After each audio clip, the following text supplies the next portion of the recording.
माझ्या बालमित्रांनो आणि पालक बंधू भगिनींनो, सर्वांना माझा नमस्कार. माझे नाव चैतन्य ज्ञानेश्वर आजबे आहे. आज मी तुमच्या समोर स्वातंत्र्य दिनाबद्दल 2 शब्द बोलणार आहे. ते तुम्ही शांतचित्ताने ऐकावे अशी नम्र विनंती. स्वातंत्र्य म्हणजे गुलामगिरीतून मुक्तता. आपला भारत देश 15 ऑगस्ट 1947 साली स्वातंत्र्य झाला. आपला भारत देश स्वतंत्र करण्यासाठी अनेक शूरवीरांनी आपल्या प्राणांची आहुती दिली. यात भगतसिंग, राजगुरू, सुखदेव ही मंडळी फासावर चढली. परंतु आज आपण स्वातंत्र्य समजून घ्यायलाच तयार नाही. आज आपण कोणाच्या तरी दावणीचे बैल झाले आहे.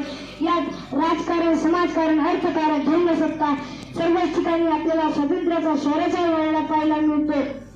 यातून सर्वसामान्य जनता मुक्त झाली पाहिजे.